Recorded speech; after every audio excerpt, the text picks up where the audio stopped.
and I'll share my screen with the presentation. All right, can everybody see that okay? Yes. Perfect. All right.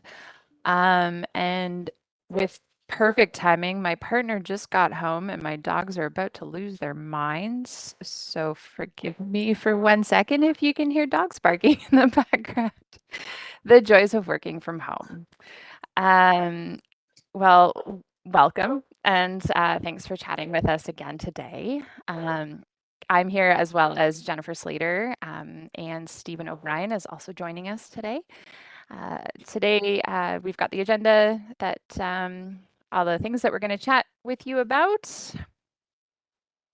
And just so you know where we are at with the roadmap, in April, we did meet with you to chat about the voting methods and service enhancements that we should investigate while we were talking with other municipalities. Today, we're touching base with you to talk about the feedback that we did actually receive. And we are looking to book a date very shortly for a workshop to receive this feedback on all voting methods and service enhancement options. So we're right now looking into September or October. And then in October, we are coming back to you and hoping that you will provide us with a final recommendation that we can then take to council. So the comparator municipalities that we chatted with are listed here. Note that Ottawa, Vaughan, and Toronto are not actually comparators as their populations far exceed our population. But we wanted to consult with them nonetheless as we know that they are leaders in accessible voting options and enhancements. So the voting methods that we asked about, and this list was helped created by you guys as well. So these are the 5 methods that we asked if these municipalities had used them in past elections, what the benefits and or drawbacks that they saw were. So what we heard was that internet voting was used by 6 different municipalities. Vote from home was used by 4. Vote by mail was 3. Vote by phone was 2. And the remote accessible vote by mail has not been used by other municipalities, other comparators.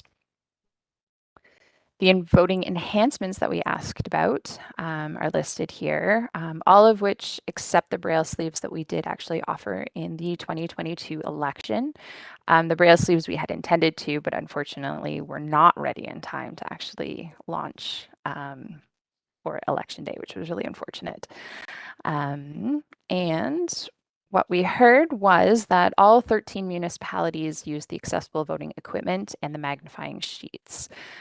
Braille sleeves were only used by 3. Sign language interpretation was used by 2 municipalities. Mask location was used by 3 municipalities. And we were the only municipality that used the scent-free location, which I found kind of interesting, actually. So there were a few options that popped up that we hadn't included in our list, but they have been used by other municipalities. So the mobile voting location, the vote van, which I found very catchy and kind of cute, curbside voting, voter assist terminals, and express vote machines. So along with these municipalities, we're also engaging with the community stakeholders. So we have reached out to all of these community groups. Unfortunately, we are still hearing back from a lot of them. So we've only heard back at this point from Canadian Hearing Services, the CNIB, and Community Living. I'm continuing to follow up with these guys, but so far there's not a lot that I've heard from the rest of them, which is I suspect they're probably very busy like everybody else is and probably short-staffed like everybody else is. But hopefully we hear from some more of them.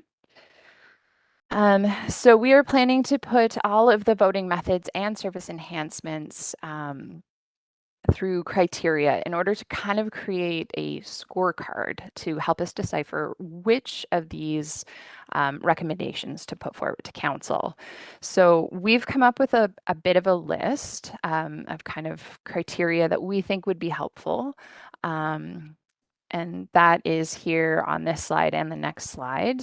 Hopefully you've all had a chance to take a peek at these because I don't really want to read them all out. But we also wanted to check in to see if there's anything that we have missed in this decision criteria. So what we're hoping to do is have scorecards kind of created for our workshop in the fall so that we can mark those, the various methods and enhancements with this scorecard so that it's a bit easier to figure out what we want to recommend. So these are the decision-making criteria. And yeah, we want to know if we have missed anything, or how we should assess the accessibility of the options, or if you have any other thoughts, comments, concerns. We are putting together an information package prior to the workshop in the fall that will include more of a breakdown on the information that we've received. So more of the drawbacks and the pluses of these methods and the community stakeholder information that we've received, along with the scorecard. So we're going to present all of that to you prior to the workshop in hopes that you've got a chance to get into it before the workshop.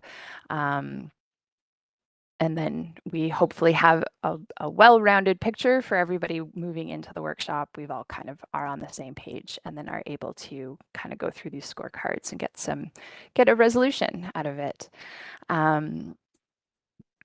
So today's recommended motions we have are here. We're hoping it would be lovely if you have any recommended decision-making criteria that you can bring up today. That would be amazing.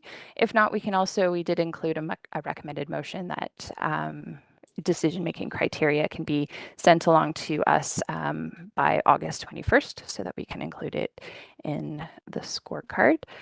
And we are looking forward to seeing you all in the fall. And we are hoping for either September 28th or October 3rd. I think Sarah is going to be reaching out to you guys to see what dates work best for everyone.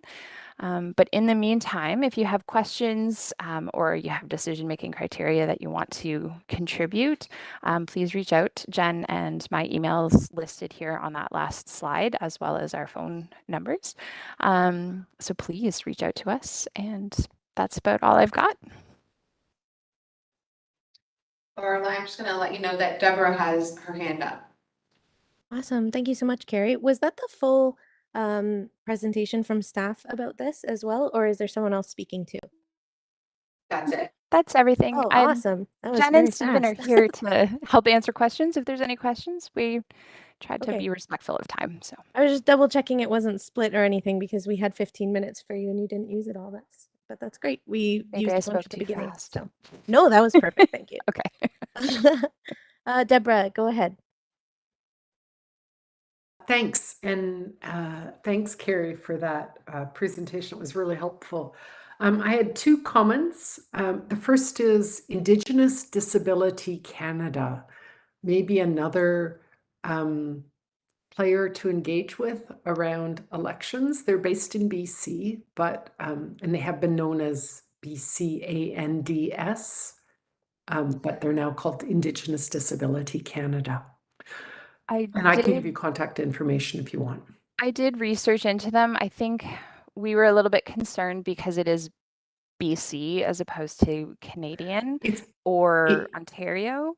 It may appear that way, but they've got a mandate and an increasing capacity to be national. So I think they reach a lot of the people that the AFN wouldn't get. And so I think, yeah, I think they would be a good group for you to reach out to. I can't promise that they'll reply, but I think. And then in terms of the decision-making criteria, I wondered if the two faces of the same question are who uses the method and how well does this approach outreach to populations who've not been well engaged? So I'm thinking there are lots of populations who don't vote And right, we want to actually increase those numbers. So even to get a sense of who would be the population or the groups that we would be seeking to especially reach out to, and how would that match with those who've been underrepresented in our voting populations.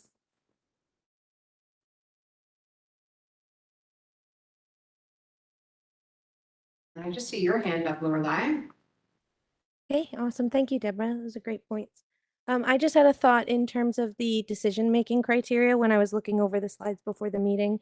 One of the decision-making criteria is about whether the option removes any barriers or supports accessibility. But I feel like there needs to be a greater, almost a further step than that, because almost any voting option at all removes a barrier and supports accessibility for someone. I would love to see the thought of kind of without this option, are we leaving people unable to vote? That's more important to me because right now I can't vote independently. A lot of people can't vote independently. There's a large portion of people who are disenfranchised who like can't hold a pencil, can't visually impaired people, blind, low vision, people like myself with cognitive dysfunction. We have to rely on another person to help us mark the ballot, especially if there's any other overlapping disabilities like in my situation. So remote accessible vote by mail, that's kind of how we came up with that, or vote from like online voting. It was another reason we were so pushing for those options, is because they serve a portion of the population that cannot otherwise vote. So something to the effect of, will people be left disenfranchised if we don't offer this option, is more important than just, does this option support accessibility? Because, you know, mail-in voting, it supports accessibility, and we've had that in the past, and there have still been people like me who still can't vote because voting is still not accessible. That's all.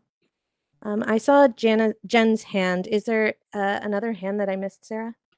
Yes, Mike has his hand up in the room. Yeah, I just had a question. What is the remote accessible by mail thing? Can I just get a definition of that?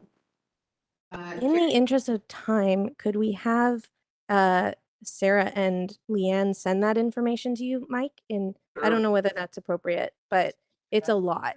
And we've gone over it in recent meetings a lot. So I wonder if we could move to other questions about the agenda.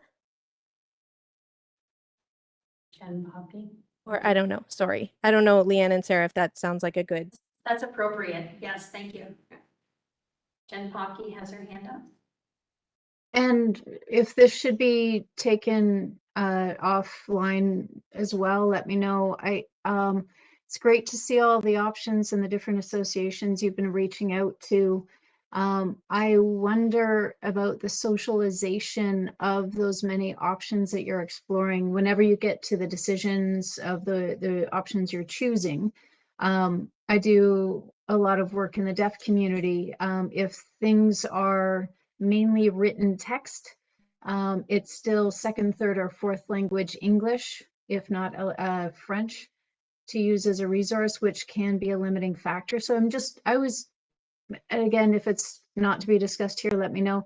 Are there videos that have the voiceover and the captioning, or ideally a summary that's done in sign language so people can see it in first language to know you have these options available to you? It's the socialization piece, because I think there could be a suite of options available that many people don't know about. And one other question, I don't think it would necessarily be a concern, but if there were options, if people did want to vote in person for a quieter venue, especially if neurodivergent, if that was part of considerations for voting in person. So I can help answer both of those. So Jen and I actually met with the Canadian Hearing Services, and they have a couple of options. One of them isn't quite online yet, but it should definitely be online by 2026, and they'll have sign language interpretation on demand, which is kind of amazing. So we're going to be looking at kind of having that potential as an accessible service enhancement. Additional to that, they do translations of web pages into videos of American Sign Language, or American Sign Language. So they can take those pages and create a link to that page that has a video of somebody signing it. So it is translated into the sign language, which is much more concise from my understanding. It's not more concise, but I see where you're going with it, right? It's kind of, it's almost a different language in and of Well, itself. it is. Yeah. It's, yeah. So I'm a sign language interpreter. Okay, that's great. I guess part of it, again, to have that available, somebody may not go to like guelph.ca to find it. So it's where we can to socialize, here's a video, or here's the summary video to go search that somebody can then repost on whatever their own social media platform is to community members. That I think could be tremendously helpful. Where I work, we use Assign versus CHS, but very similar in manner of service that way. That's great. Yeah, and I think what we did learn from the 2022 election is that we had all of these amazing options that we offered, and there wasn't a lot of uptake. And so we think that Right. there's a potential that we weren't hitting the correct groups of people or enough people to realize that these things actually did exist. So that is definitely Right. something that we're taking into account for 2026 and looking at how best we can get this information to those people who actually need it, as opposed to just en masse, right? It's more targeted. Definitely. And the quieter venue option that you offered or suggested, we actually heard that also from one of our groups that would be really particularly helpful, especially for the neurodivergent crew. So it's definitely something that's on the list, and you'll see more information about that sort of thing in the information package prior to the workshop in the fall. Okay, thank you. All right, so there is a couple motions listed on the agenda here. I don't know if the committee wants to go ahead with kind of filling in the blank on the motions that are listed here. I can read them out loud, or Lorelai, if you have access to the agenda there, it's pasted actually right in the agenda as well as in the slides provided. I'm allowed, that's helpful. And maybe put them on the screen for people who can see the screen. Sorry, you want me to go ahead and read it out? Yeah, if you could, that would be helpful. I can too. I just have to listen to my screen reader and then read it at the same time. So it's way easier if you don't mind. No problem. Okay, so the recommended motion here is that the members of the AAC receive the information provided by the city clerk's office relating to alternative voting methods and accessible voting service enhancements. And then the second part to that is that the members of the AAC recommend blank to the city clerk's office regarding the decision-making criteria to evaluate the voting methods and enhancements. I just wanted to add here for that blank, I did hear, for example, something from Lorelai that there's a potential question or rewriting or amending kind of a question that's already listed there in the decision-making criteria to something along the lines of, does not providing this voting method disenfranchise a group of people or people in general? So if that's maybe something that the committee wants to fill in that blank with, that would be one idea. Lorelai can't make the motion, so just a reminder, any of the members can kind of adopt and fill in that blank as you wish, including yourself. Right now. I can also Ted. oh, okay. We have a hand up from Ted. Yes. Go ahead. He said he was recommending that? Is that what you said? Ted was saying he wanted to go ahead with the motion you just said, or adding the correct. thing you said. Yeah. Okay, so that's, the motion is then that the members of the AAC receive the information provided by the city clerk's office relating to alternative voting methods and accessible voting service enhancements. And that the members of the AAC recommend the addition of the question if the voting method does disenfranchise a group of people, to the city clerk's office regarding the decision-making criteria to evaluate the voting methods and enhancements. I think it wasn't whether it disenfranchises, whether that voting method disenfranchises people, it's whether not offering that voting method would Yes, disenfranchise will people. Yeah. disenfranchise. Okay, so that's the motion. Then do we have a seconder? I'll second it. Okay, we have Mike as a seconder, and then I'll throw it over to you, Lorelei, to see if there are any opposed. All right, if anyone's opposed to that motion being recorded, raise your hand and Sarah will note it. Don't see any hands in the room or on the screen. Perfect. Thank you so much. All right, thanks everyone for that. And thank you to Clerk's Office for again coming back and engaging us again on this. It's super important and we appreciate it. Thanks. All right, so now we're moving on to 2.3 in the agenda, or sorry, 2.2 in the agenda, the Market Green Splash Pad final concept design. We've seen and heard about this a bit already, and we have Christina Vanelli here to speak to us about this today. Christina's here in person. You're coming on. We're on. Yeah. Sorry. Awesome. Do you want me to share your presentation? Yes. Good afternoon, everyone. My name is Christina Vanelli. I'm a parks planner. And I'm the project manager for the Market Green Splash Pad.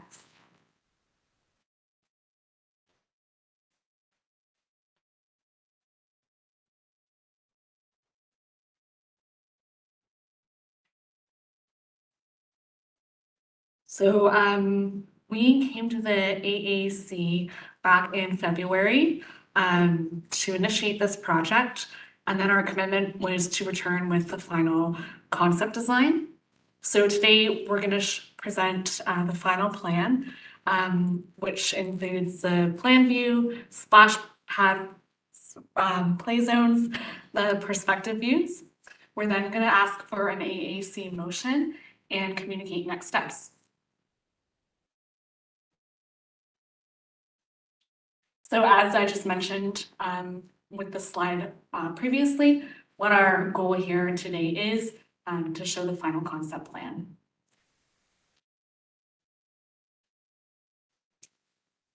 So here is the final concept plan. What it is indicating is there's a large shade structure, 2 accessible paths from the parking lot, and one connected to the existing playground to the east. There's accessible picnic style tables. The total number is not set yet. That will be determined through design, but it will meet the FADM. And there are some located underneath the shade structure. There's also a seat wall within the splash zone to allow for interaction with the water in an inclusive method.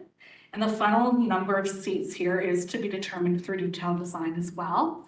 I'd like to also note that this concept plan is to show the space itself and how it will function. This is based on comments received through community engagement and from the AAC, a meeting that I stated we came back in February for.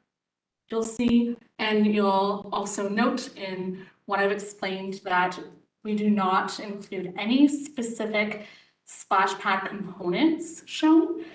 This is because we're currently in the evaluation phase of the submitted responses to the RFP for pre-selection of vendors.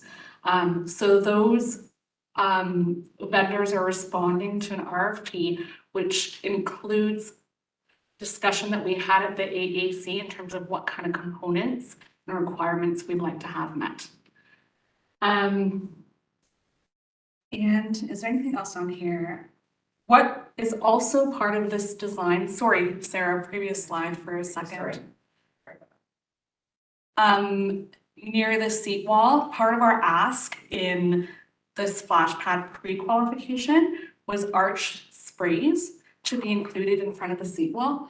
And this is to allow accessible interaction with the water and to not soak mobility devices. So that's something that is not yet detailed out, but it is an item that we're working through with our consultant. Thanks, Sarah. This slide discusses the splash pad spray zones that were part of that RFP ask as well for the vendor. A toddler zone up to ages 4, a child zone up to ages 8, and then a youth zone that is to be ages 9 and up inclusive. The youngest zone includes bubblers, low sprays, more cause and effect reactionary, gentler items. The child zone would have more run-through features, rain features, taller sprays and spinners, action and collaboration focus. And then the youth zone would focus on those big actions, sprays and dumps, and elements of surprise.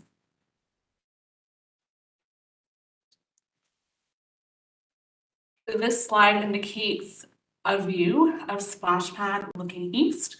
In this view, there are shade trees to the left. There's the shade structure directly east, and then part of the seat wall is shown as well, with mounted backed benches on top. This is to show how this space is laid out from a user standpoint.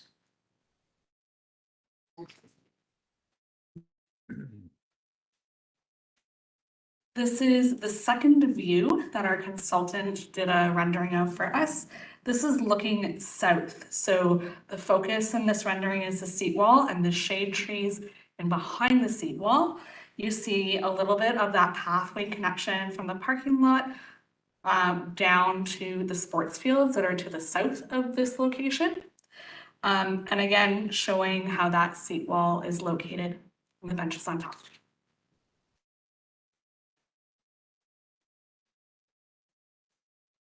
Do you want me to read this out, Sarah, or? Yeah, okay. So we came, as mentioned at the beginning of the meeting, we're asking for the AAC to motion to receive and support the final concept plan for Margaret Green Splash Pad.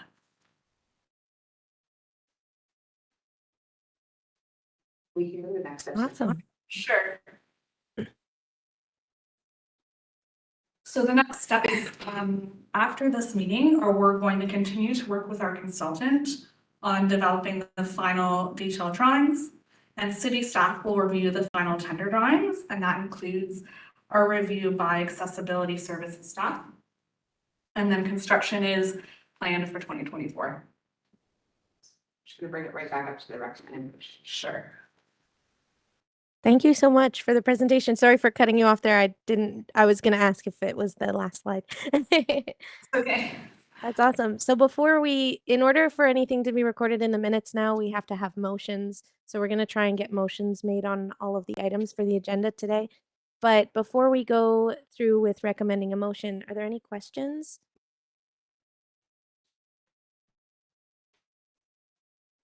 We have one hand up, it's Jen. Go ahead, Jen. Thanks.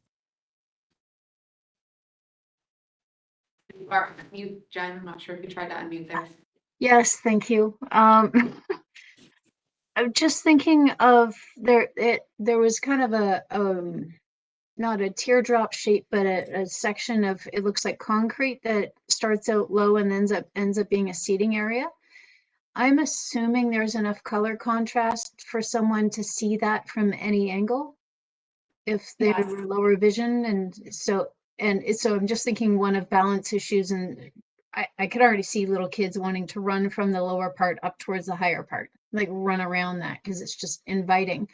But the color contrast is strong enough according to whatever standards are in place. Yes, thanks for your question. I should note that here our consultant has colored in the rendering the spray area blue so we can understand where the water line would be. Our color contrast will meet accessibility requirements and the FADM. Additionally, that wall, we're working with operations comments on revising potentially to pull that back to make sure that there's not any kind of trip hazard. Okay. Yeah, I'm just picturing, because my kids are older now, but I could see them wanting to jump up on the bottom part and run right into whomever's sitting on the edge there. Yep, Yeah. very valid comment, thank you. Kids being kids. Okay. I'm good to go. Go ahead. All right, so you were saying you haven't decided on the amount of picnic tables and they're gonna be those accessible ones. Are they gonna be the ones that like a wheelchair can pull up like this? I know there's one in Riverside Park where it's more kind of permanent and one of the sides you can, there's like a place a wheelchair can pull right up and sit at the table proper, but you have to move the physical thing forward. What style is it gonna be like, do you know? So the style that, we're not looking for any kind of movable Okay, components. cool. So it'll be the short end Okay, that you can pull directly up to. all right, cool, great, fantastic, thank you. Yeah, exactly. It'd be the short width of the end of the table. Correct. Yes, Yeah. yes, yeah. Just so it's understood, the seats won't fold up. No. Yes. Okay, so did we want to get a motion from the committee? The proposed motion on the screen is that the AAC motions to receive and support the final concept plan for the Margaret Green splash pad. Go ahead. Andrew, did you want to motion that?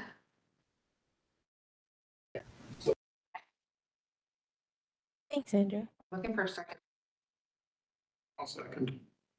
Have Mike as the seconder, and then go ahead, Lorelei, see if there are any opposed. Okay, is there anyone opposed? You'll have to let me know, Sarah. I can't see you. For watching. No hands so far and none in the room. We make a pretty good team with this, though. This is working pretty well.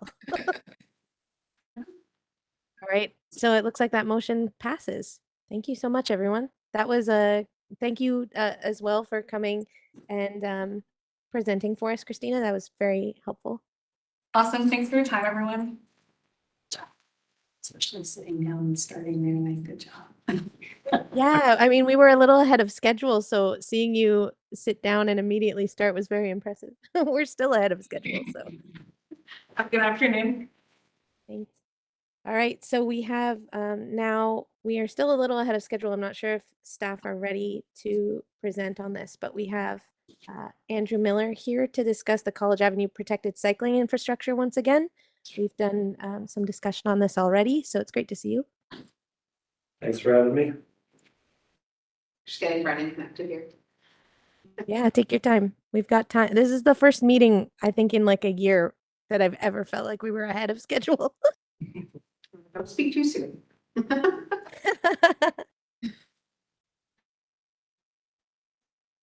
you have trouble, let me know and I can share. You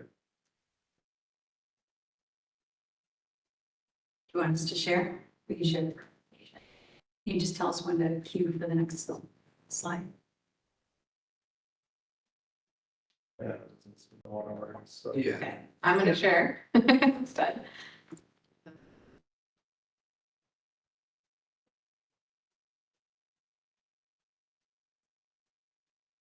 Oh.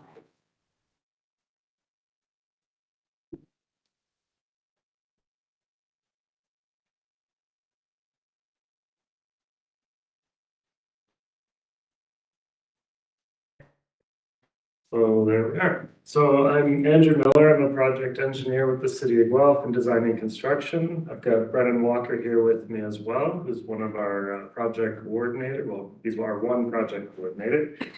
He's been taking on a lot of the work on the project, so Brennan may be able to answer some technical questions that I may not have the answer for, but that's our setup at the moment. So for our brief agenda here, I'm going to go over a brief review of our AAC engagement to date. Then we're going to go through a quick review of the concepts and the 60% design for the College Avenue corridor that we're proposing. And then we're going to ask a couple of accessibility related feedback questions, specifically about the protected bus stop design and the protected intersection design. On to the next one. So I was here in February of this year to introduce the committee to the concept of the College Avenue protected cycling infrastructure project. We went through a quick guide of what exactly we're doing, the difference between the different types of infrastructure and why they're being implemented. We heard some concerns and of course, we heard the support for the protected bike lanes being put in, which was a positive. And we heard the concerns about cyclists adhering to the yield to pedestrian signs. making sure that disability aids can get through the intersection, and the concerns about buses not seeing, or bus drivers not seeing people waiting on the bus stops once they're set back a little bit with the new design of the cycle tracks. So following that, we have had discussions with Guelph Transit regarding those concerns, which we'll go through later on. We have not yet met with the City of Ottawa, but that is in the works to have a discussion with them about how they've handled this since they've implemented so much of this infrastructure already. So just as a quick reminder, on this project, we will have the two types of cycling infrastructure. There's protected bike lanes, which are effectively your regular on-road bike lane, like the ones with the painted line, but instead we have a solid barrier to provide extra protection to the cyclists. And we have cycle tracks where the actual cycling lane is behind the curb in the boulevard, elevated up above the road level. So we did present this map before. We've added on a little indicator of phase one, which is the section of the project that we are presenting the 60% design for. The rest of it will be progressing in the design phases at a later date, but this is the section that's going to go first. So overall, college is 2.75 kilometers from Janefield to Dundas. We're going to be putting in some protected intersections at Scottsdale, Edinburgh, Gordon Street, and East Ring Road. And phase one, which is Edinburgh Road to University Avenue, inclusive of those intersections, is to be built in 2024 and will include the full protected intersection at Edinburgh Road, as well as 5 protected bus stops through its duration. And yeah, the rest is to be done in 2025. So this was the concept that we presented last time. This was based on a design guide that the City of Oakville put out in one of their projects along these lines. So basically the protected bike lane is at road level. When it comes to the bus stop, because the bus now can't pull into the bike lane, we raise the whole bike lane up to curb level and provide level boarding across the protected bike lane onto the bus, where cyclists have to yield to pedestrians. And we've got some little guides for the bus to stop at the right spot so people can position themselves properly to get on the bus the most efficient way possible. So this is one of the designs that we put together for this. You'll notice that we have 3 different protected bus stop designs depending on the context. This one is a particular one-off because there is a driveway right next to the bus stop, so we can't fit the full width of the concept here. So we have the plates and the crossing bars identified just at the front door of the bus. The back door should not open at this spot, or if it does, it will be for hopping out into the bike lane. Protected bus stop design 2. So this one is with an in-boulevard cycle track. What happens is the cycle track dodges a little bit further away from the curb back towards the sidewalk. This allows the full bus pad to remain one complete piece where people can wait on it instead of having to worry about bikes crossing their path when the bus is there. So we've also narrowed the cycle track through here to give a visual guide to cyclists that they should be slowing down, as well as providing the yield to pedestrians and the shark teeth line markings to identify that this is a crossing where bikes do not have the right of way. And this is the 3rd version. This is again with a cycle track, but this is cycle track right up against the curb. We are trying to avoid taking down too many trees in this area, so we didn't want to pull the cycle track back too far, but this essentially becomes a similar concept of protected bus stop through with the protected bike lane, where you're going to have level boarding, and we've got some indicators to say where the bus should stop. The cycle track again narrows as it passes through the bus stop to indicate that they should be slowing down with the same signage and markings to give pedestrians the right of way.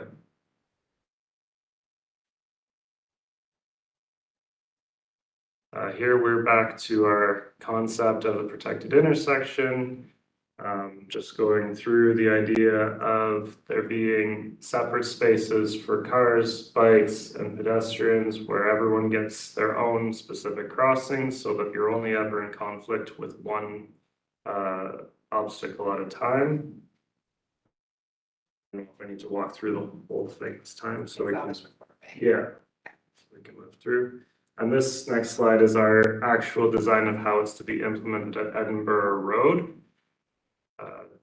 It's a little small, I can imagine it's a bit hard to see, but we've basically taken that same concept and fit it into the space that's available to us here. So a little bit of the dimensioning is different, and there's some different angles as you come in and out, but functionally it works the same way, where pedestrians will come up to the cycle track, they cross the cycle track to land on a pedestrian refuge island, and then there's a crossing across the road, another refuge island, and then a crossing across the cycle track.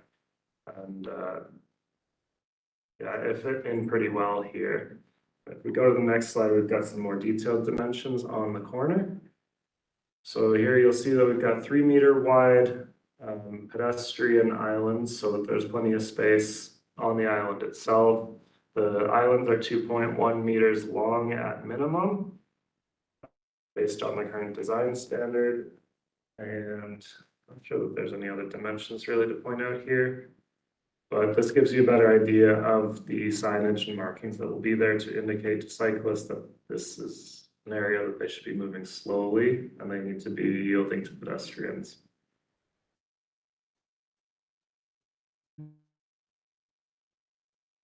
So I know I flew through that all pretty quickly, but what we're here to look for is feedback on the potential accessibility related barriers at the protected bus stops or the protected intersection, or both if there's anything that overlaps.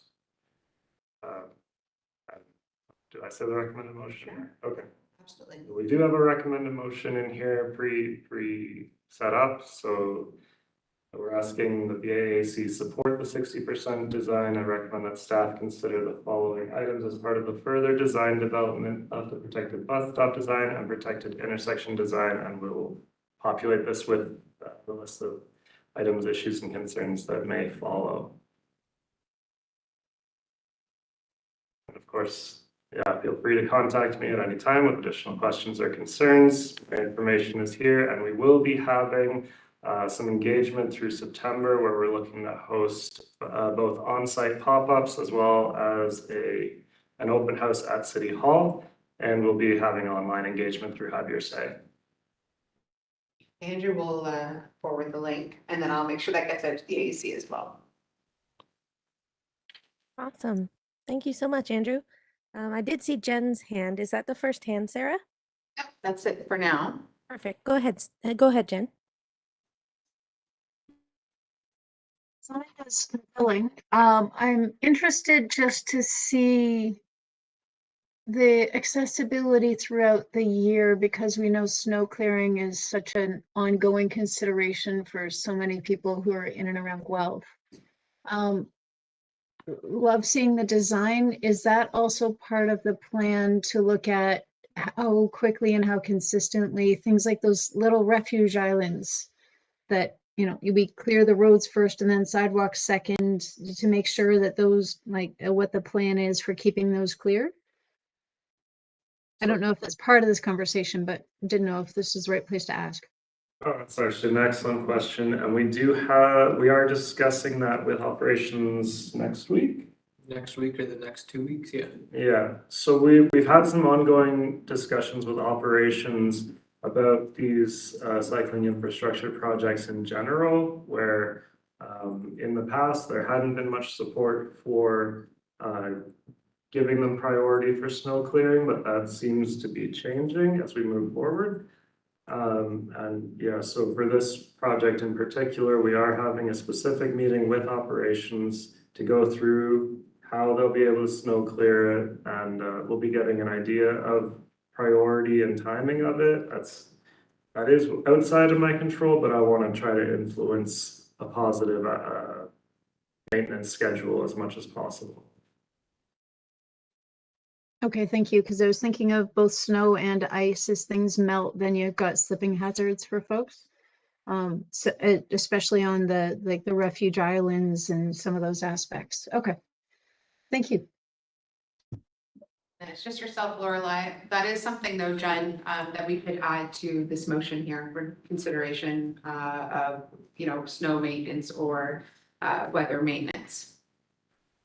I would love that. Also included with that is year round for, like in the spring, the bike lanes get quite filled with grit that has been cleared off through the snow over the years, and that can, it can make it easier for somebody and any who's using whatever kind of alternate mode of transportation besides a car to spill and fall, because it could be, it's leaves in the fall and then the sand and the grit in the spring going into the summer. Like in my area, it was cleared out in August. So yeah, okay, thank you. Weather maintenance would be great to have. Yeah, year-round weather maintenance to this motion. Throw it back to you, Lorelei. Awesome, thank you. I was just gonna kind of make a note or a comment. And thank you so much for the presentation. In the presentation, we heard a little bit of some things that are still kind of being looked into, some barriers that we have brought up at other meetings, and then barriers that you've heard that people are concerned about cyclists actually yielding when a bus stops and not crashing into people who are trying to get on and off the bus through that bike lane, and making sure that disability aids can get through and like mobility aids can get through the protected intersection smoothly. And then now what Jen is talking about. So, and these are things that it says in the presentation that you will be meeting with Guelph Transit to try and figure out a solution. We will be talking to the city of Ottawa, but it feels like there aren't really solutions to some of those things yet. So I don't know whether I would move necessarily for this recommended motion that the AAC supports this, but rather that the AAC would like some of these to be addressed and figured out before we put our support behind this design, because there are just too many loose ends that I'm seeing that aren't quite, and that's not to no fault of anyone, but there are just a lot of loose ends here that I wouldn't feel comfortable. I wouldn't vote to move that we support the design until some of those get addressed. Did we want to add that to, I don't see any other hands up, I'll just maybe mention that first. But do we want to add some more to the motion then? We can still support it, this is an option, at 60% design, because there is still, obviously it's not 100% design, there's still wiggle room, there's things that need to happen. But maybe we can ask that they come back when they've addressed some of the concerns regarding cyclists yielding, for example, at the transit stops. We support it as it is right now, but that we are looking for more information as the design is developed is an option. Is there anyone who would like to maybe create a motion with that included? Or I can propose a motion. So because a motion is on the floor, we either vote on that motion or we, the mover and the seconder, withdraw the motion. If the motion is completely different, in the case of if we want to not support it, that would be contradictory. So to go that route, we can.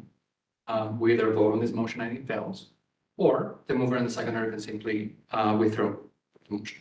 But this motion hasn't been moved by anyone yet. This is a recommended, like the staff came to us saying, we would like you to please make this motion, but we're still the AAC, we get to make it. My apologies, right? Chair. Oh, okay. I thought the motion was moved and seconded. We're all good then. Yeah, no, this hasn't been moved by anyone yet, and it was just the staff were saying they would like us to make this motion, but we haven't moved it. You're correct. Okay, so do we want to move the motion as it is? Do we want to amend it? Just a reminder that Lorelei cannot make the motion. It's Jen. I would like to have more information. So if that's part of the supporting it as is, but help me along here.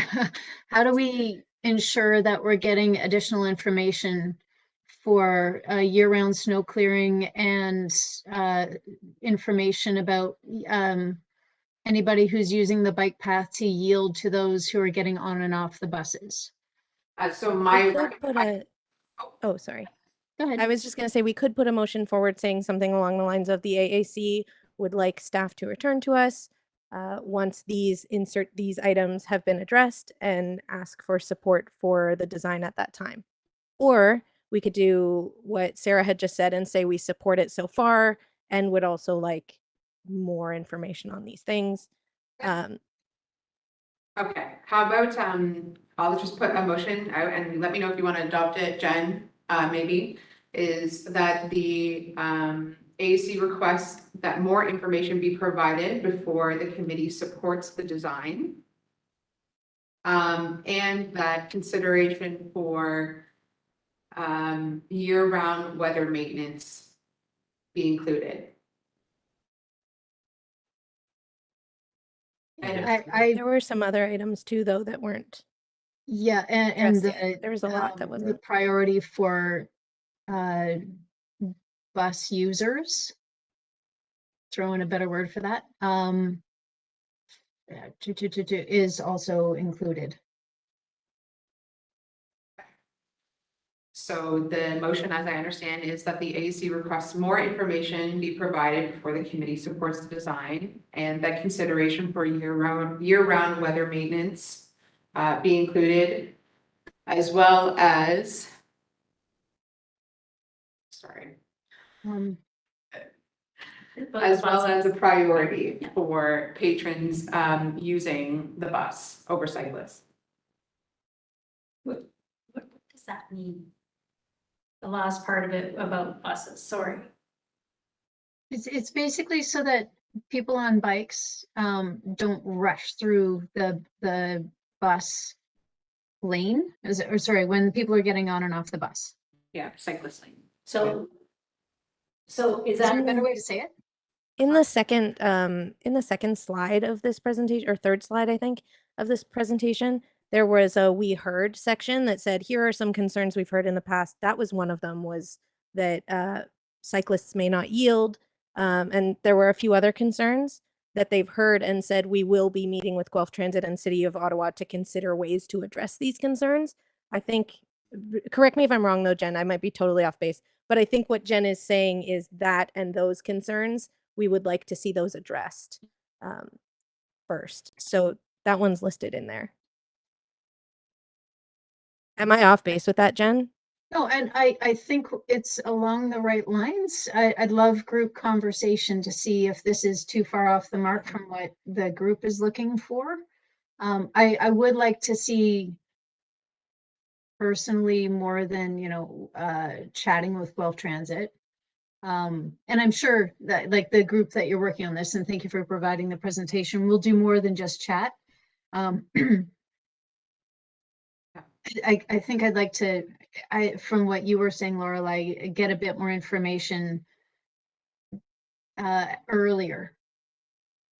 Yes, so that is included in the motion right now. I'm just going to read it out as it is, again, just before we adopt it. I don't want there to be any amendments that I didn't catch. So the AAC motion is currently that the AAC requests more information be provided before the committee supports the design, and consideration for year-round maintenance be included, as well as yielding for cyclists to pedestrians and bus users be included. I feel like that catches the more information you're looking for there, Jen, and the committee is looking for, and as well as the weather consideration and the yielding aspect. The only piece that's not listed there then is the comment that they heard and said they're still looking into about whether or not disability aids can get through the intersection, the protected intersection. And that also I think is important. We would probably want to include that, but again, I can't really add things to the motion. I would like to add that to the motion to get mobility aids and just make sure that they can get through safely. Okay, can we amend it and just add that? If the mover and the seconder are okay with that amendment, we can do like a friendly amendment. Okay. But if the mover and the seconder would have to. So Jen, are you okay with that addition? Ben, it sounds like you are. Yep.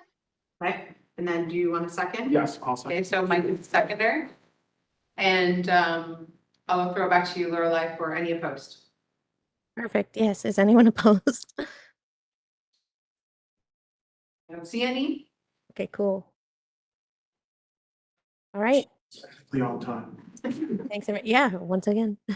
Thanks everyone for that. I know we're still getting the hang of figuring out how to craft motions and stuff, so I appreciate it. Do you need more details on that? I'll consult, where I think I'm probably gonna need a pretty good, Have the recording on top so you can follow up. yeah. To know more information is needed. That's what I was asking. It's okay. Go ahead. Okay, go ahead, our live. Awesome. Thank you, everyone. So now we have Daniel here to Daniel Waters. My screen reader said your last name very differently. With a draft design for trail curb cut standard presentation for us. Thank you so much for coming and go ahead. My pleasure. Let me just share my screen. You'll have to let me know how this comes through.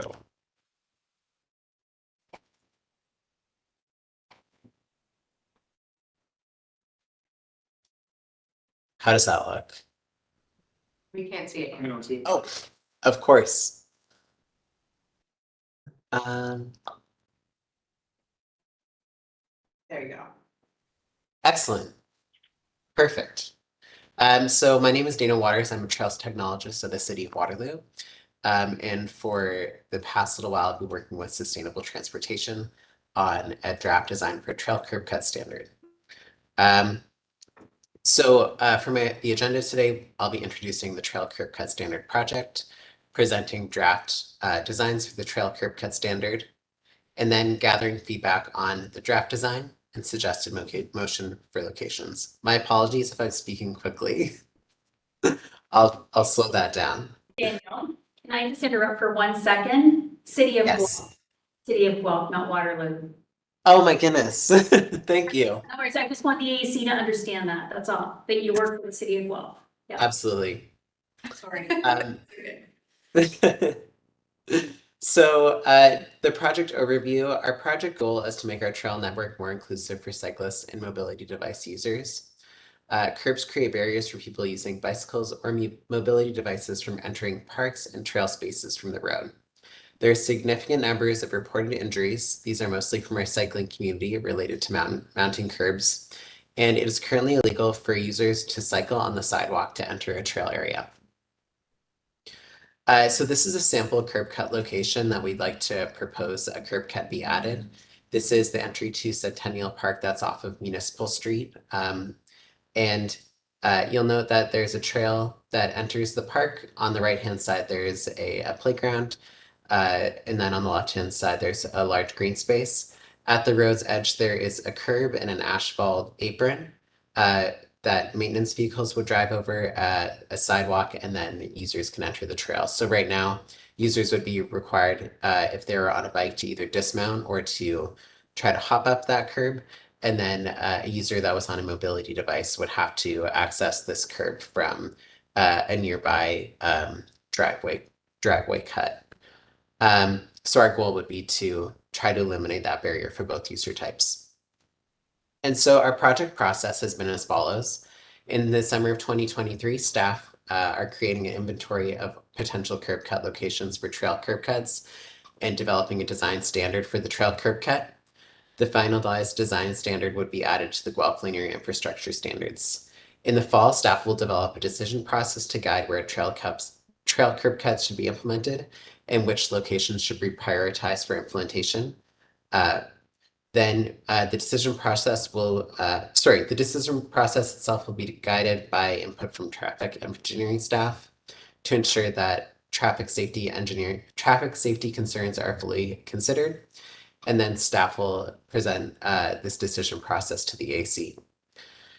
In 2024, staff will pilot the trail curb cut standard at several sites around the city. And then in 2025 and beyond, trail curb cuts will be implemented on an annual basis, subject to funding and staff capacity. So we are referencing the FADM design standard for curb cuts when we look at our design.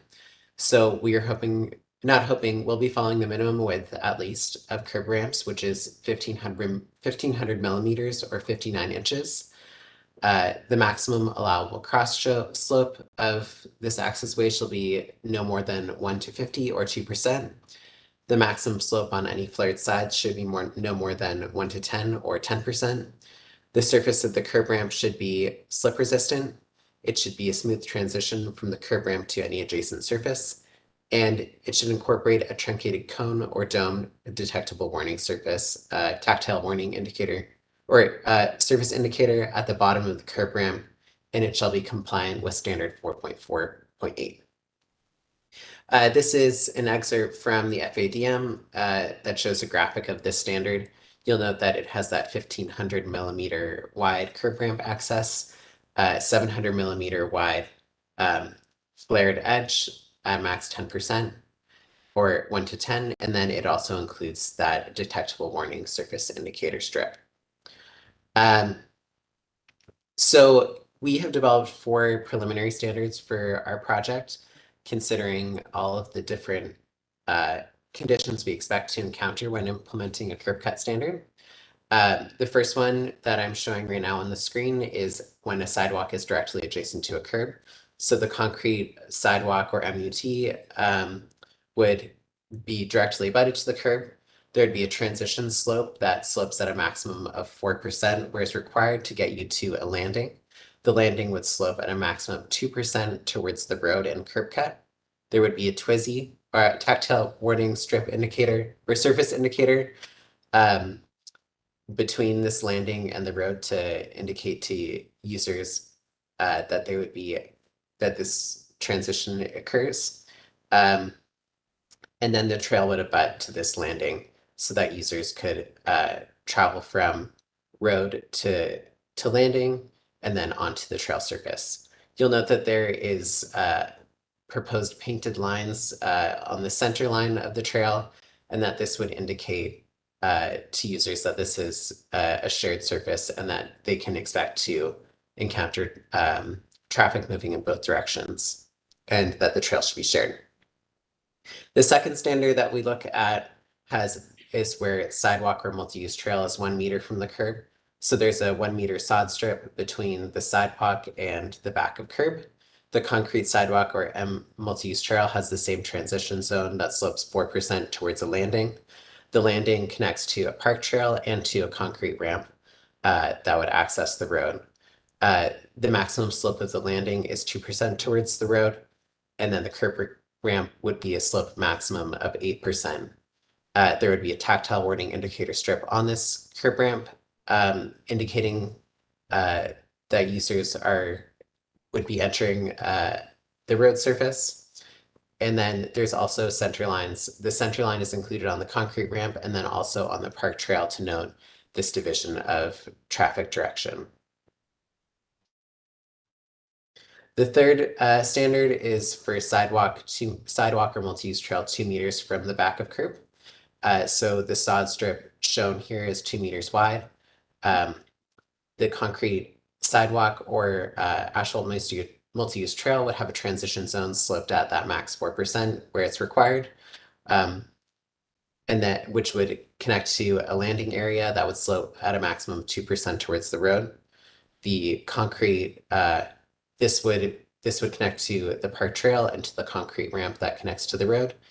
The concrete ramp slopes at 8% maximum, the landing at a 2% maximum. There's a tactile warning strip indicator that that would indicate to users that they would be entering the road surface, and then the same paint markings that divide the trail to show that users can expect to encounter traffic moving in opposite directions, and that users should be respectful of this bidirectional traffic. And this traffic would be cycling and pedestrian traffic, not vehicular in any way. And then our last standard is where there's no sidewalk, and so park trail connects directly to a concrete apron that our tactile warning strip indicator can adhere to. The curb ramp would be a maximum of slope. Sorry, the concrete ramp would be a maximum of 8% slope and would connect directly to the road. So All this considered, the city's draft designs presented should meet, or they do meet in this context, the city's FADM standards. And this includes the geometry, the grading, and the use of tactile warning safety indicators.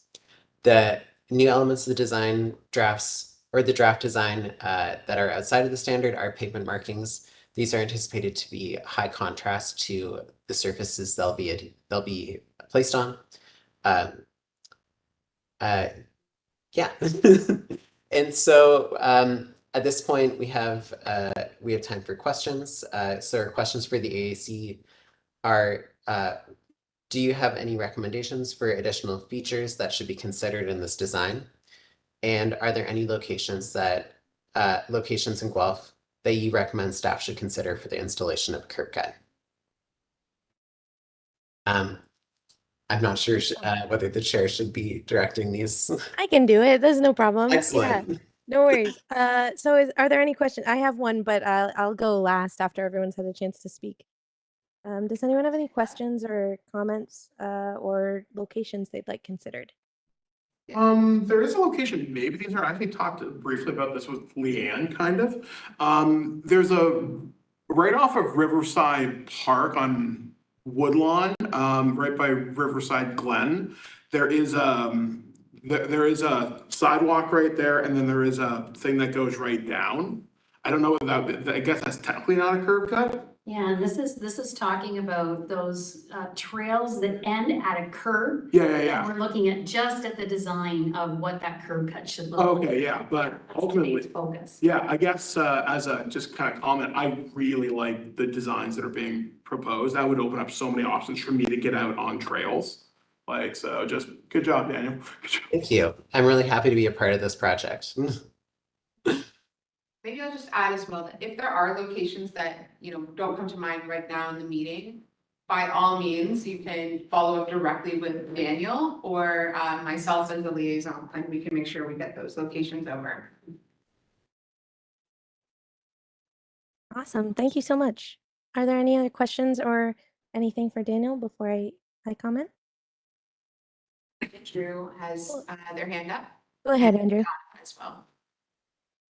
Is there any consideration for potential crossings or additional signage around these? So there will be signage considered as a part of this design process. At this point, we're just looking at what that transition looks like, but the signage that we anticipate would be on road, so that no parking signs, so that these aren't blocked by users that are visiting the park or other areas nearby. We're also looking at installing warning signs so that traffic can anticipate that cyclists or mobility device users may be entering or exiting these trail sites.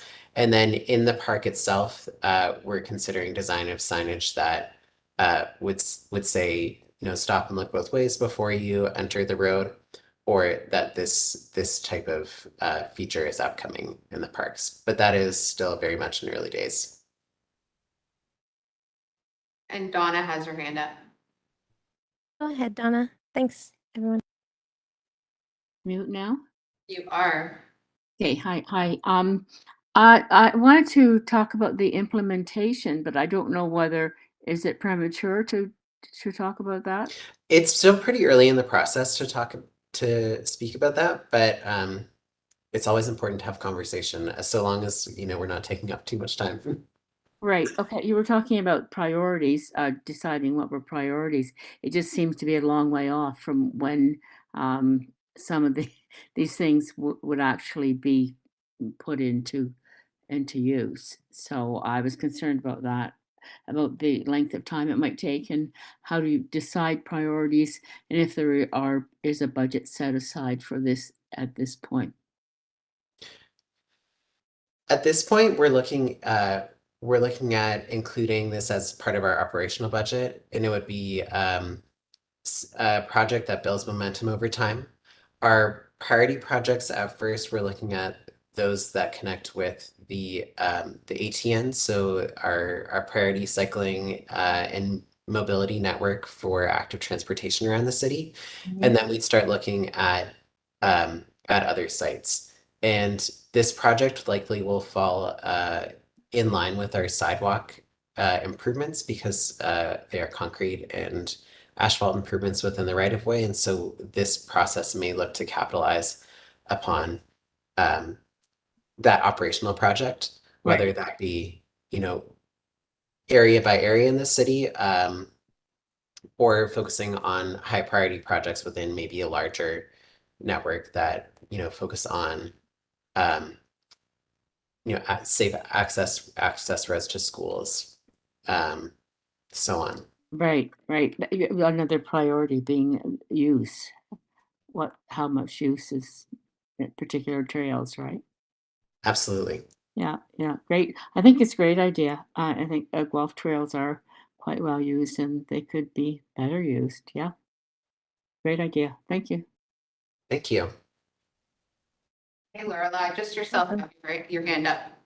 Perfect. Yeah, I was just gonna comment, firstly, that in terms of recommended additional features, I'm really happy with everything you've shown today. I think it fills every need that I can think of for my mobility use. So I have nothing to add there. I think that's great personally. But additional location, I don't know whether this is a location you're already looking at, but there is a path that goes through Steffler Park in Guelph, and it connects Ironwood Road to Cole Road, which means it crosses Steffler Drive. And where it crosses Steffler Drive, there's no curb cut on either side. And in terms of how high a priority it is, I don't know whether this would come into play it or not. But I'd also like to point out that there is no way around it. Usually in my chair, I would go to some nearby driveways and just add some to my route by going down a driveway and then up a driveway on the other side of the street. But the road conditions are not great. And so there are no driveways on Steffler Drive all the way up and down the street that don't have at least a few inches of basically a curb, even though it's not a curb, it's the end of a driveway. There's no smooth place to get up or down as a wheelchair user. So I can't use that path to connect. I live on Cole and I like going to Steffler Park and I have to go all the way around up Ironwood. So that would be a great place to see some curb cuts. Absolutely. And I think I was actually out surveying that site early this week, and there's kind of like 4 curb cuts in a row that could use really great improvement to improve circulation in that area. So that's definitely one that's on my list. Awesome. Thank you so much. I'll go to our next slide, which is our motion slide. So our recommended motion is that the AAC supports the draft designs for the trail curb cut standard, and that city staff consider installation of curb cuts at, I'll just say for now, locations recommended by the AAC. Jen has her hand up now. Go ahead, Jen. Mindful that I of using ones recommended by the AAC, because I think you had mentioned before that you had also had feedback from the community where there may have been injuries. So I don't want it to be just those of us that were lucky enough to be here to be prioritized. Is there a way to combine it? So combining ones recommended by the AAC and where you've received frequent feedback from the community? I think that would be acceptable. Yeah. Sarah and Leanne, how does that work from a procedural standpoint? Because we are only the AAC, we can't really make a motion on behalf of like other groups, can we? But you can recommend that they use the data that they found in terms of the injuries to also consider those. Yes. So it would just be like a recommendation to also use that information. Cool. I love it. I think that's a great idea. I just wasn't sure if we could do it. That's perfect. So Jen, it sounded like you did make a motion there, pretty much. If you can do your magic to reword the English. I can give it a go here if you'd like. So that the AAC supports the draft design for the trail curb cut standard, and that city staff consider installation of curb cuts at locations identified through public engagement. Yep. As well as, do we want to add in the Steffler Park location? I think that's a great idea. Already have that on their radar, so we can, but I don't know if we need to. But it did come up in discussion, so why don't we add it Yeah, into the sure. motion? So that as well as the Steppler Park location. And then Jen, can I put you down for the motioner there? Sure. If I can, then just ask one more time to the group, did anybody else have one that we'd like to add as well? And if any come up, we just connect with Sarah and I. And Yeah, okay. Yeah, correct. Okay, sounds good. Yeah, with that, we can go ahead with that motion. We have a seconder, Oh, yeah. Mike again.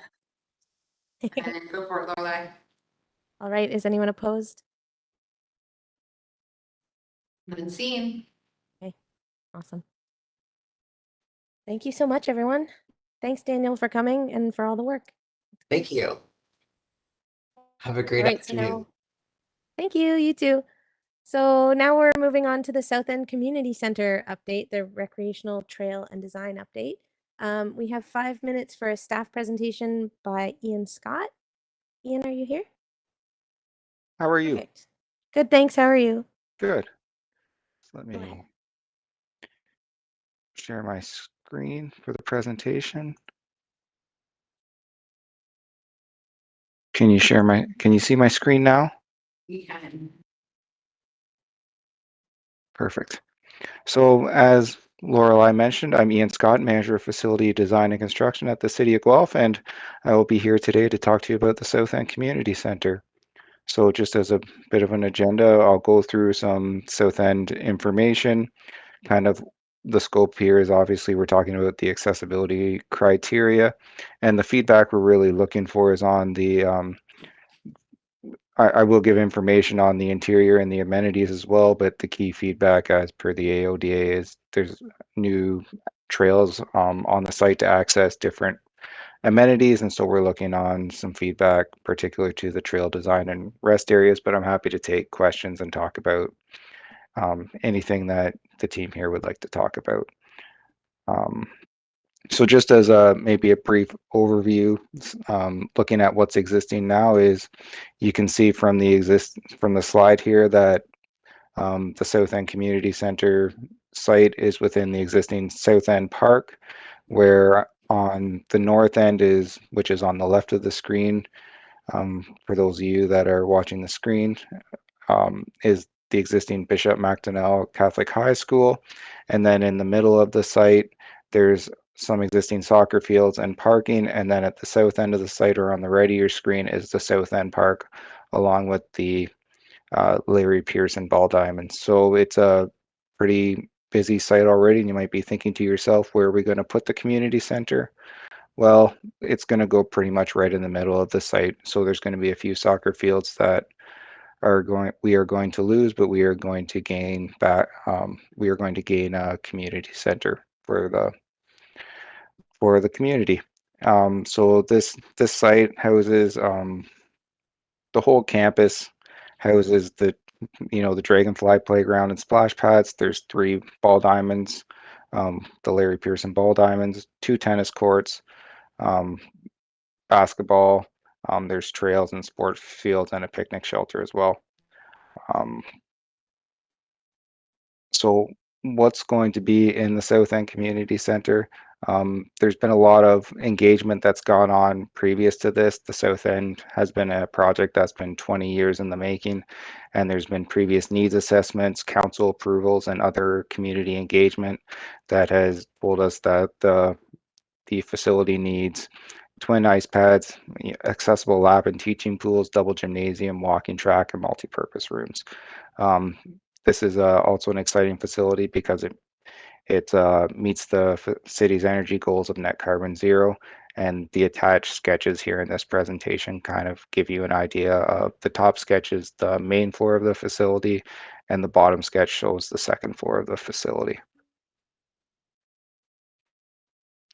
So AAC members have previously reviewed this site plan, but obviously this project has a bit of a history, and we've had to go through a bit of a redesign as part of to mitigate inflationary impacts. And so we've shifted some of the site plan elements around. So we're back here to just kind of update the AAC and gain feedback on these components. And specifically, we are looking at the recreational trail that connects the parking, Bishop MacDonnell Catholic High School with, there's a new part of the park that's being added, which is an oval grassed area beside the community center, and there's some benches and seating in that area. And then any rest areas, there is a rest area as well at the South End Community Center. So just a few details of note for the project. The trail is FADM compliant. The surface materials are asphalt and concrete, and the trail itself is roughly 300 meters long. There's seating at the park end in that grass oval area that I was talking about, and there's also a rest area. There's a small rear courtyard of the SECC that also has a rest area. Just as a note, the construction of the SECC, there's a small mistake on this slide. It says we'll start in 2026. We're hoping the construction will start this fall in 2023, but the final site works and facility opening won't be occurring until 2026. So what am I here asking for you today? Really asking about, are there additional trail amenities that the city should consider? Do we have adequate rest areas? And maybe most importantly, do you see there's adequate wayfinding and or signage, or do you have recommendations for that for the trail? So with that, there's some recommended motions that have been included in the slide, and maybe I'll turn it over to Lorelei to direct if there's any questions or any recommendations that the AAC may have. Perfect. Yeah, we've got some time for discussion now. So if anyone, has any comments or would like to put forward a motion, questions. Mike has his hand up.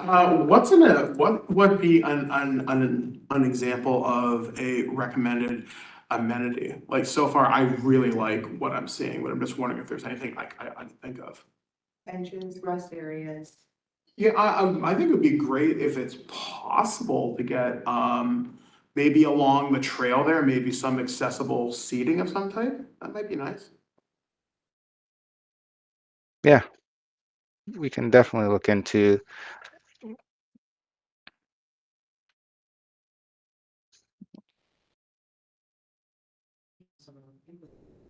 Anyone else? I'd like to include Digital accessible seating, maybe. seating. Yeah, seating, maybe like a couple of picnic tables or something. Just because people with mobilities may not have the stamina to walk the entire trail, and if they have the option to sit down, that might give them a bit of a break.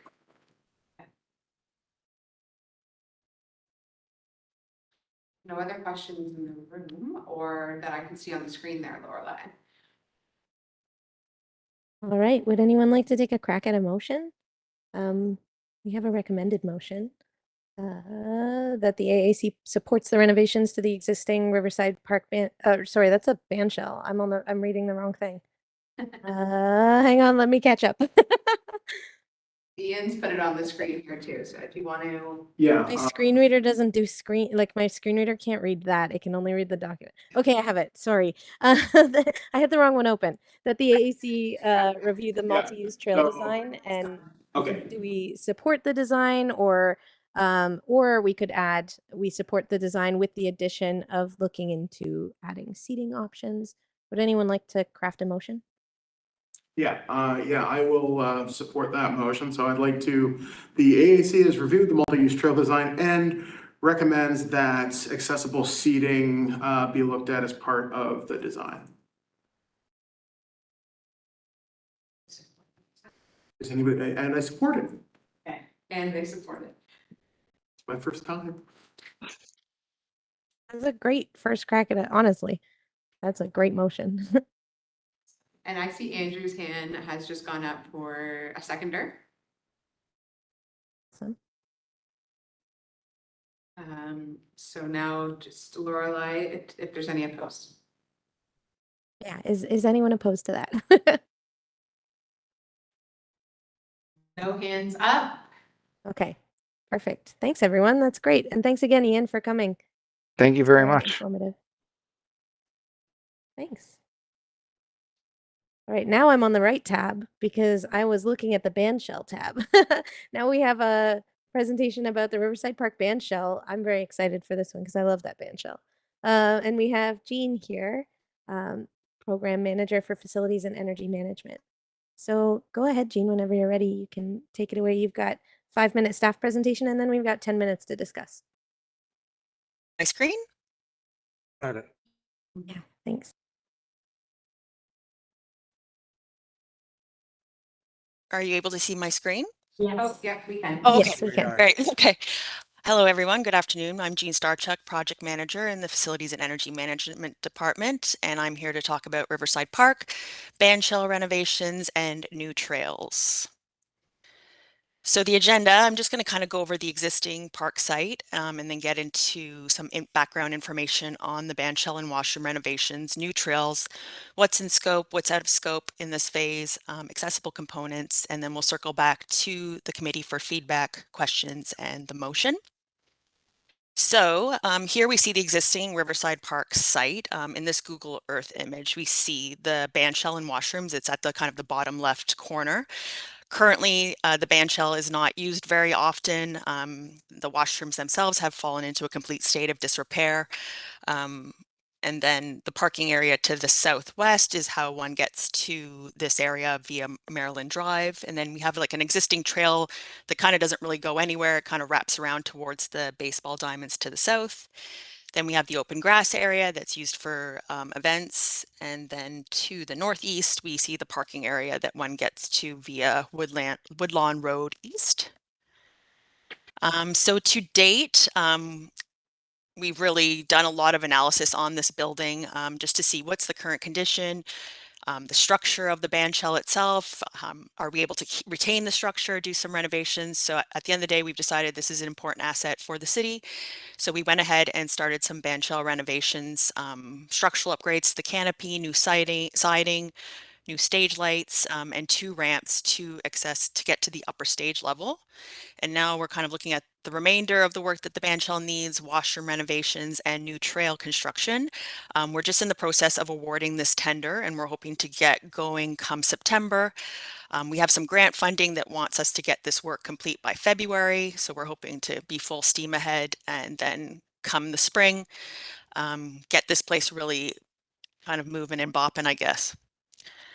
So scope of work, so in scope, bandshell canopy and stage, bandshell washrooms, a new washroom sanitary connection and decommissioning of an old septic bed, a new water line to go to an area of the park where forestry has a nursery of plants, and then new trails to really connect this asset with the parking areas and the ball diamond spectator area. Out of scope is the parking areas themselves, any kind of permanent seating and other park amenities like garbage cans or signage. So in this image, which isn't the best image, it's we see the floor plan that's going to be coming for the stage itself that shows the 2 ramps that are there, but we're actually going to be changing them slightly at the end so that not only that the upper stage is accessible, but also the lower stage as well. And then we'll have an asphalt path coming up to the ramps and then limestone screening in front of the lower stage for seating and viewing area. And then in the next slide here, we have the Riverside bandshell washrooms, which along with the stage and the washrooms themselves, completely going towards FADM design. In this case, there will be 2 washrooms that are at the bottom left corner of the floor plan here that would be open during the day from spring to fall. And one of them is a fully universal washroom and then a regular stall, a regular room. And then the rest of the time when there's events at the park, baseball season, big events on the stage, then we would open up the rest of the facility, which includes another universal washroom and 7 additional washrooms. And then the design also incorporates a little green room to the back of the stage for performers to use. And then in this image, we show the trails that we're proposing that would connect the parking areas to the bandshell washrooms, the ball diamond spectator seating. And then we've also provided additional asphalt trail kind of midway into the green space to provide an additional seating or spectator viewing area. And then as far as the trail design, slopes, we're 4% and under. The trails themselves are 3 meters wide. A lot of work went into kind of where we put the trails, so to avoid any kind of water drainage problems across the trails themselves and into the green space areas in general. And durable surface, it's mostly asphalt and then some limestone screening at the front of the stage. And then that brings me back to why I'm here, just to look for any feedback, questions, and then I have the recommended motion, just looking for the AAC to support the renovations that are ongoing to the bandshell and washrooms and the new trail design, or if there's, of course, any modifications that they'd like to see considered as part of the design. That's all. Awesome. Thank you so much. Do we have anyone who'd like to comment? Or I have some comments before we craft a motion, but I don't know whether anyone, or a question rather. I don't know if anyone else does. Shannon has her hand up. Perfect. Go ahead. Question.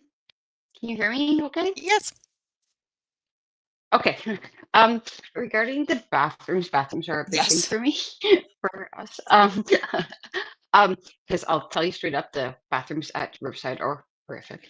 Or last time we were, I was just wondering what all would be, in terms of the universal washroom requirements. Would that include a change table? So in this case, we have included for the space for the change table, and then if from what I understand, if a request came through to have one installed, then we would look to install one at that time. Okay, yeah, it's really hard to see. Oh yeah, sorry. With all the little details, right? So yeah, I was just wondering because I know that is a huge factor for caregivers, particularly of young adults, is that if they require assistance to the bathroom, then that will completely eliminate even going to the park, right? And particularly Riverside, since we have so many other events happening there aside from it just being a park. Just wondering if that would be a consideration, at least for the events where the full bathroom is opened up. Yeah, so the 2 universal washrooms do have space for the change table. Okay. Shannon. So would that be included or it's a possibility? I think we would make the space allowance for them during this renovation and any kind of structural needs that are in the walls to support those change tables. And then I think if the request came through, then we'd have them installed through the Parks Department. Okay. Are you referring to adult change table or child change? Yes. No, yeah, adult change for young adults and adults, I suppose. Yeah. Jean, the space would Sorry, accommodate. I apologize if I wasn't clear about that. Yeah, My apologies. yeah, I'm speaking about adult change tables. Okay. Yeah. Okay. Good. We're on the same page. Awesome. Okay. Great. All right. Thank you. And no other hands up. Sorry, Mike has his hand up. Might have a bit of a thing. I know I've brought this up with you guys before. Is it possible, because I know there is Wi-Fi down at Riverside Park, is it possible to have Wi-Fi access extended out to the bandshell, just to put in like a router or a repeater down there, just because for accessibility, it is nice to be able to have that option as a communication link? Can I jump in? Sure. So I'm looking into Wi-Fi at other city facilities, so I'll add that to my list. Cool. And we have been talking to security about that as well, just getting a lot more cameras out at this location. So I think the Wi-Fi discussion is happening on that side as well. And Shannon, is that a legacy hand? I apologize. Yes, I apologize. Jen now has her hand up, Lorelei. Awesome. Go ahead, Jen. Good question. It's great to see that they have the facilities in place. How long would it take from somebody putting in a request for a change table to be installed? Leanne's hands up. Leanne can answer. Go ahead, Leanne. Leave that with us. I just made a note here that like tomorrow I was going to reach out to Shannon to see if Okay. that's a request. And so I think I'm hearing a request. I think so, because if we're saying this is all the new and improved and we have all the amazing accessible features of the park itself, to be that close and then say, no, we're still not ready yet. I don't want to find out that, you know, it was 8 months later that we're back in somebody else's queue to get a change table. So we've got family members who can't go. Gotcha. Yep, gotcha. So we'll probably have discussion around whether it happens, whether they be installed in the washrooms that are open all the time or the ones that are open for events. And so that's probably where the discussion will sit. So there might be some like security discussion around that. Doors are locking automatically at certain hours, stuff like that type of thing. Right. And whatever we come up with, will that be easy? Well, but I say we, it's whatever the city decides to come up with, will that be shared well within the communities? So for those who have, who would benefit from a change table or have family members who would benefit from it, they would know early on kind of the terms and conditions, like go to the park, you know, during daylight hours on these days, and you should have access. Yep. Okay. Awesome. Thank you so much. Are there any other hands up, Sarah, or should I go ahead? Oh, sorry, I couldn't hear. But it might be a legacy. Oh yeah, Shanna said that hers was a legacy hand. No, sorry, I did put it back up. My Okay. apologies. All right. Yeah. I think so we'll do Shannon, and then I'll do mine quickly, and then in the interest of time, we might have to move on and send any further to Leanne and Sarah. But go ahead, Shannon. I just wanted to say, yes, that would be a request on my part. I know of 3 families in the city, that at least 3 families in the city that would be absolutely ecstatic to find out that a facility like that was available, particularly at a place like Riverside, given all the events aside from just getting out and being by the water. Yeah, great. Would be a request. Thank you. Perfect. All right. I'm going to go ahead, and then in the interest of time, yeah, if anyone thinks of any more things to add, you can email Leanne and Sarah, and then we'll move on. But I just had a couple quick questions. Sarah, can you move to slide 6? Because I'm going to talk about some things on slide 6. Yep, Jean will. Thank you. So right now, I know you said that the ramps are being updated, which is great, because right now I do theater in this bandshell with a group of disabled individuals, myself included, and I use a wheelchair, and some of us do. And we can only access that back portion of the stage, which is not where most performing happens. So I'm really happy to hear that the mid portion of the stage is going to be included now with the ramp. But I'd like to know, my first question is whether we could find a way to also include the lower front portion of the stage, because the back and middle, like the front portion of the stage is also often used. And then also if there's a way to get from each portion of the stage to the next portion, or do you have to fully go on to a ramp to exit the stage and go on another ramp to get back onto the stage? It's really hard to see in this diagram, and when I zoom in, it just gets really blurry. So I didn't know whether there is ramp access, not just like to enter the stage onto any level, but also between the levels. That's my first question. So the right now you can get onto the large, like you see the large kind of area that is accessible from the No, right now, like no, today, if no, I went to, oh, okay. I was like, no, no, by sorry. next spring. Yeah. So right Okay, sorry. now in present moment, we can only get to the top of the stage, but come the spring, then you'll be able to get onto that lower part of the stage. So I would like to ask if we could, if we're crafting a recommendation, if we could add that we would like all portions of the stage. Well, to the be only accessible. other part of the stage that isn't accessible is that tiny little It's piece in about the middle. It's about 2 meters. It's a big portion of the stage that gets used by performers who use their legs a lot.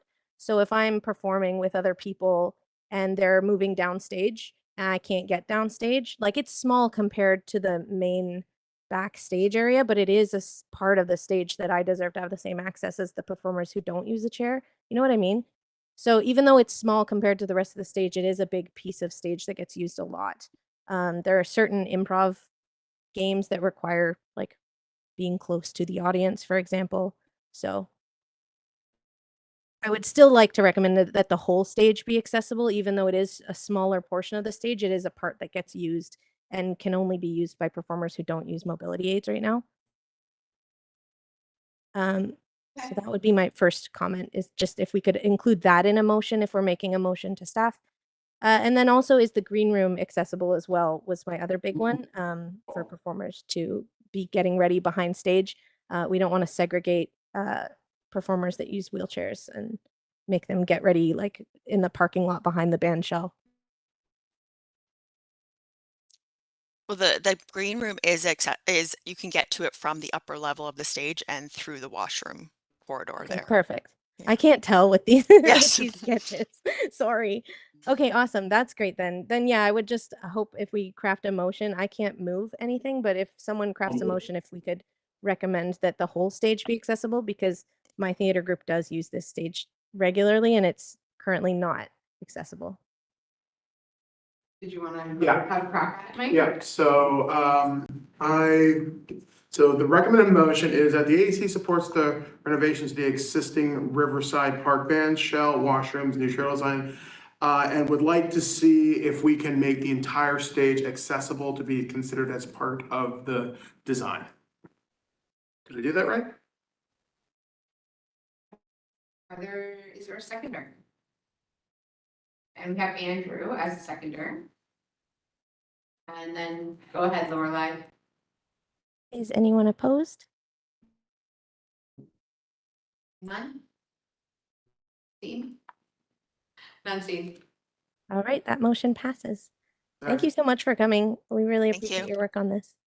Thank you. Awesome. And then site plan internal review, we have Sarah, and you have a few minutes here. Got 6 minutes, so go for it. I'll be very brief. We started reviewing site plans again this year in February. In June, I had reported that there were 17 site plans reviewed by the committee since February. And I'm happy to report that as of today, there have been 25 site plans reviewed by the AAC. And there is not a site plan meeting after today. There would normally be one scheduled. However, there aren't any plans to review this week. So we'll see you in another 2 weeks from 6 to 8 online for the next site plan review meeting. There is a recommended motion on the agenda. I don't have a presentation, obviously, for that information. And the recommended motion is motion to receive the information provided as part of the site plan internal review report. So if I have a motioner for that, I have Andrew. Second. And Mike as a second. Oh, sorry, Elizabeth, I just saw your hand go up there. I put Mike as a second. And then I'll throw it over to Lorelei to see if there are any opposed. Yes, is anyone opposed? I don't see any. Cool. Awesome. Well, then that brings us to the adjournment of the meeting. So thank you everyone for coming to the meeting, and yeah, we can go 5 minutes early. Sure. Adjourn. Yeah. We'll need a motion to adjourn. Oh, I thought we only needed a motion to adjourn when we went late. Is that all the time? It's only if you end right at 5, then you're good, like right at the end time that's Oh, published. wow. Otherwise, you need a motion. Yeah. Oh, okay, cool. So we actually need a motion to adjourn early. Okay, so Mike's got his hand up for the motioner, and we'll need a seconder.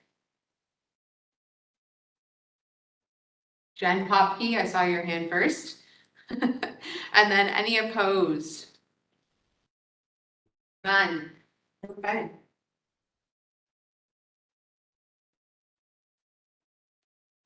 That concludes the meeting. Thanks, everyone. See y'all later. Thank you. Good night.